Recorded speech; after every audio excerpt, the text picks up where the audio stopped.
నంద్యాల జిల్లా బేతంచెర్లలోని శ్రీ సిరిడి సాయిబాబా ఆలయం అభివృద్ధికి ఈడీ లోకేష్ గౌడ్ 50,116 రూపాయల విరాళాన్ని సాయిబాబా కమిటీ సభ్యులకు అందజేశారు. ఈ కార్యక్రమంలో సాయిబాబా కమిటీ అధ్యక్షుడు, ఆంధ్రప్రదేశ్ రాష్ట్ర seeds development corporation chairman Dharmavaram మన్నే సుబ్బారెడ్డి పాల్గొన్నారు. ఆయన ఆలయ అభివృద్ధికి సహకారాలు ఎల్లప్పుడూ అవసరమని, ప్రాంగణంలో ఇంకా అభివృద్ధి కార్యక్రమాలు చేపడతామని చెప్పారు.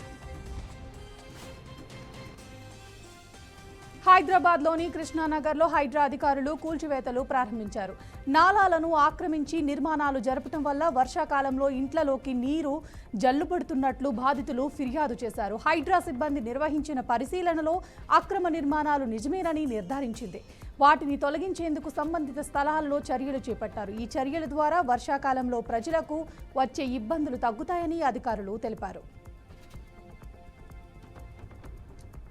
మహబూబాబాద్ జిల్లా ఇందిరమ్మ ఇళ్ల లబ్ధిదారుల ఎంపికలో అవినీతి జరగకుండా పారదర్శకంగా ముందుకు తీసుకెళ్లమన్నట్లు మహబూబాబాద్ ఎమ్మెల్యే మురళీ నాయక్ తెలిపారు. ఇల్లు అర్హులకు మాత్రమే అందాలని, దళారులకు నమ్మి ప్రజలు మోసపోవద్దని హెచ్చరించారు. ఎవరైనా అవినీతికి పాల్పడితే లేదా తన పేరు చెప్పి దందాలు చేస్తే సహించేది లేదన్నారు. అటువంటి వారిపై క్రిమినల్ కేసులు నమోదు చేస్తామని అన్నారు. త్వరలో 100 కోట్ల రూపాయలతో చేపట్టబోయే పలు అభివృద్ధి కార్యక్రమాలకు ఉప ముఖ్యమంత్రి బట్టి విక్రమార్క, మంత్రి పొంగులేటి శ్రీనివాసరెడ్డి శంకుస్థాపనలు చేయనున్నారని ఎమ్మెల్యే మురళీ నాయక్ తెలియజేశారు. పల్నాడు జిల్లా వినుకొండలో భారీ అగ్ని ప్రమాదం చోటు చేసుకుంది. మర్కాపురం రోడ్లో ఉన్న Rangaswamy plastic works Venkateswara traders కు చెందిన పాత సామాన్ల గూడెంలో మంటలు చెలరేగాయి. మంటలు వేగంగా వ్యాపించడంతో పరిసర ప్రాంతాల్లో దట్టమైన పొగ కమ్ముకుంది. ఈ ప్రమాదంలో భారీగా ఆస్తి నష్టం సంభవించింది. సమాచారం అందుకున్న అగ్నిమాపక సిబ్బంది వెంటనే ఘటనా స్థలానికి చేరుకుని మంటలను అదుపు చేశారు. ఈ ఘటనపై పోలీసులు కేసు నమోదు చేసి దర్యాప్తు ప్రారంభించారు. కోనసీమ జిల్లా ఆల్మూరులోని ఎస్ఐ అశోక్ కోదాడలో జరిగిన రోడ్డు ప్రమాదంలో దుర్మరణం చెందారు. ఆయన అంత్యక్రియలు పశ్చిమ గోదావరి జిల్లా నర్సాపురంలో ప్రభుత్వ లాంఛనాలతో నిర్వహించారు. పోస్ట్ మార్టం అనంతరం ఎస్ఐ అశోక్ పార్థివ దేహాన్ని అంబులెన్స్ ద్వారా ఆయన స్వస్థలం నర్సాపురం పట్టణానికి తీసుకువచ్చారు. ఈ కార్యక్రమంలో ప్రభుత్వ వీఐపీ బొమ్మిడి నాయకర్, పలువురు పోలీసు అధికారులు అశోక్ పార్థివ దేహానికి నివాళులు అర్పించారు. నిర్మల్ జిల్లా ప్రసిద్ధ పుణ్యక్షేత్రం బాసరలో గ్రామ రైతులు సరస్వతి, మహాకాళి, మహాలక్ష్మి అమ్మవార్లకు పట్టు వస్త్రాలు సమర్పించారు. ప్రతి ఏడాది జరిగే ఈ ఉత్సవం ఆలయం కమిటీ వద్ద గ్రామ రైతుల ఆధ్వర్యంలో ఘనంగా నిర్వహించారు. ఈ మహాబండారా కార్యక్రమంలో స్థానిక గ్రామస్తులే కాకుండా చుట్టుపక్కల గ్రామాల ప్రజలు కూడా పాల్గొని ప్రత్యేక పూజలు చేశారు. 105 సంవత్సరాలుగా సాగు పనులు ప్రారంభించే సమయంలో ఈ బండారా కార్యక్రమం నిర్వహించడం ఆనవాయితీగా కొనసాగుతుందని గ్రామస్తులు తెలిపారు. అనంతపురం జిల్లా ఉరవకొండ మండలం కోనాపురం వద్ద ఉపాధ్యాయులు ప్రయాణిస్తున్న తుఫాన్ వాహనం బోల్తా పడింది. ఈ ప్రమాదంలో 2 గాయాలయ్యాయి. 12 మంది సురక్షితంగా బయటపడ్డారు. ఎవరికీ ఎటువంటి ప్రమాదం జరగకపోవడంతో అందరూ ఊపిరి పీల్చుకున్నారు. గాయపడిన 2 ఉపాధ్యాయులను ఉరవకొండ ప్రభుత్వాసుపత్రికి తరలించారు.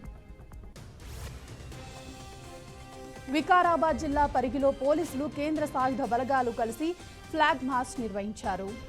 ఈ కార్యక్రమం ద్వారా ప్రజలకు మేమున్నామనే భరోసా కల్పించి శాంతి భద్రతలను పరిరక్షించేందుకు చేపట్టిన చర్య అని పరిగి డీఎస్పీ శ్రీనివాస్ చెప్పారు. స్వేచ్ఛాయుత వాతావరణంలో ప్రజలు ఉండాలని, ఏదైనా సమస్యలు వస్తే పోలీసులను ఆశ్రయించాలని డీఎస్పీ సూచించారు. ఎవరైనా చట్ట వ్యతిరేక కార్యక్రమాలకు పాల్పడితే వారిపై కఠిన చర్యలు తీసుకుంటామని హెచ్చరించారు.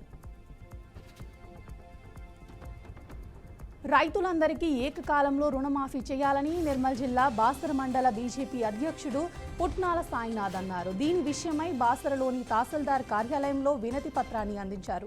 కళ్యాణ లక్ష్మి, తులం బంగారంతో పాటు నిరుద్యోగ భృతి వంటి హామీలన్నీ నెరవేర్చకుండా పాలాభిషేకాలు చేయటం ఏంటని ప్రశ్నించారు. హామీలు నెరవేర్చకపోతే బీజేపీ పార్టీ తరపున రాష్ట్ర వ్యాప్తంగా ఆందోళనలు చేస్తామని హెచ్చరించారు.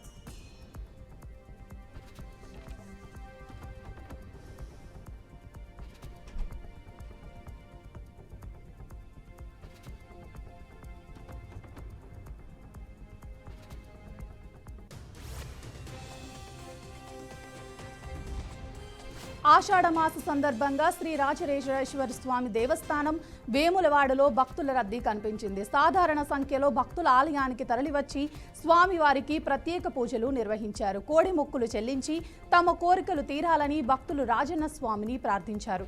భక్తులతో ఆలయ పరిసరాలు భక్తిమయ వాతావరణంలో నిండిపోయాయి. దేవస్థాన అధికారులు భక్తులకు సౌకర్యాలు కల్పించేందుకు తగిన ఏర్పాట్లు చేశారు. పెద్దపల్లి జిల్లా మంచిర్యాలలో రోడ్డు ప్రమాదం చోటు చేసుకుంది. గోదావరి ఖని గంగా బ్రిడ్జ్ పై నిలిచిన లారీని ఆటో వేగంగా వెనుక నుంచి ఢీకొట్టింది. ఈ ప్రమాదంలో ఆటో డ్రైవర్ అశోక్ అక్కడికక్కడే మృతి చెందగా 2 ప్రయాణికులు తీవ్రంగా గాయపడ్డారు. గాయపడిన వారిని గోదావరి ఖని ప్రభుత్వ ఏరియా ఆసుపత్రికి తరలించారు. ఈ ఘటనపై పోలీసులు కేసు నమోదు చేసి దర్యాప్తు చేపట్టారు. మహిళలు ఆర్థికంగా నిలదొక్కుకోవాలని ముఖ్య ఉద్దేశంతో అటల్ బిహారీ వాజ్పేయి ఫౌండేషన్ ఆధ్వర్యంలో అనేక సేవా కార్యక్రమాలు నిర్వహిస్తున్నట్లు కేంద్ర మంత్రి కిషన్ రెడ్డి సతీమణి కావ్యారెడ్డి స్పష్టం చేశారు.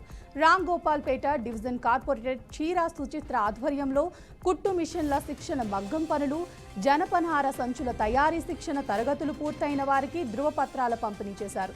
సికింద్రాబాద్ పార్లమెంట్ పరిధిలో నైపుణ్య అభివృద్ధి కేంద్రాలను ఏర్పాటు చేసి మహిళలు సొంతంగా ఎదగాలనే కాంక్షతో ఈ కార్యక్రమాలు చేపడుతున్నట్లు ఆమె తెలిపారు. నైపుణ్య అభివృద్ధి శిక్షణ తరగతులు 3 నెలల పాటు నిర్వహించిన అనంతరం మహిళలకు ధృవపత్రాలు అందిస్తున్నట్లు వెల్లడించారు. శ్రీ సత్యసాయి జిల్లా 44వ జాతీయ రహదారి కోడూరు చెక్పోస్ట్ సమీపంలో ఆగి ఉన్న లారీని ప్రైవేట్ బస్ ఢీకొట్టింది. బస్సులో 32 మంది ప్రయాణిస్తుండగా 7గురికి గాయాలయ్యాయి. గాయపడిన వారిని చికిత్స నిమిత్తం కర్ణాటక రాష్ట్రం బాగేపల్లి ఆసుపత్రికి తరలించారు. సుపరిపాలన లక్ష్యంగా తెలంగాణ ప్రభుత్వం కీలక సంస్కరణలకు శ్రీకారం చుట్టింది. ముఖ్యమంత్రి రేవంత్ రెడ్డి నాయకత్వంలో మంత్రివర్గ సమావేశాలు నిర్వహణలో మార్పులు, క్రమబద్ధీకరణకు దారితీసేలా ప్రభుత్వం పలు నిర్ణయాలు తీసుకుంది. ఇకపై ప్రతి 15 రోజులకు ఒకసారి కేబినెట్ భేటీ నిర్వహించాలన్న ప్రభుత్వ నిర్ణయం ప్రకారం తదుపరి సమావేశం జూలై 10న జరగనున్నది. ఈ సమావేశంపై మంత్రులకు ఇప్పటికే ముందస్తుగా సమాచారం అందించడంతో పాటు ఇకపై ఈ ప్రక్రియను విధిగా అమలు చేయాలని ప్రభుత్వం భావిస్తోంది. జగన్నాథ రథయాత్రలో ఏనుగు బీభత్సం సృష్టించిన ఘటన గుజరాత్ రాష్ట్రంలోని ఇవాళ ఉదయం చోటు చేసుకుంది. ఒడిశాలోని పూరి జగన్నాథ రథయాత్ర తరహాలోనే భక్తులు గుజరాత్లోని గోల్వాడ్లో రథయాత్రను నిర్వహించారు. నిర్వాహకులు యాత్రలో ప్రత్యేక ఆకర్షణకు ఏనుగులు తీసుకొచ్చారు. యాత్ర ప్రారంభమై 10 నిమిషాలకు అందులో ఉన్న ఓ ఏనుగు ఉన్నట్టుండి బీభత్సం సృష్టించేసింది. ఏకంగా భక్తులపైకి దూసుకెళ్లటంతో వారు భయభ్రాంతులకు గురై పరుగులు తీశారు. దీంతో స్వల్ప తొక్కిసలాట చోటు చేసుకుంది. ఈ దుర్ఘటనలో మొత్తం 9 మందికి గాయాలయ్యాయి. పోలీసులు వారిని చికిత్స నిమిత్తం సమీపంలోని ఓ ఆసుపత్రికి తరలించారు.